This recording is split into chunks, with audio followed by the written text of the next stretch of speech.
Road में वाला road हट हट आयो कोई दिक्कत लो बेला कोई दिक्कत न बेला दिक्कत सिक्कत चलिए लिया कम से कम लड़का देखा तो चल जाए। जी जी बुला दे शाम हो गए दे टूटल फुटल के बड़ा था सैया के न छोड़े जो सज पहां फेरे लागोता भोतार तोर मोगा बाटे रे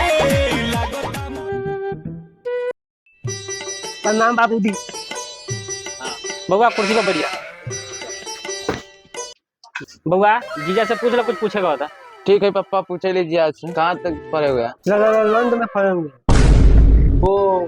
जीजा लंदन तक पढ़ला तो रहुआ कहाँ काम करी ले टी अब ये जीजा तुम कथी बोलनो समझ में ना लो लड़का इटली में काम कर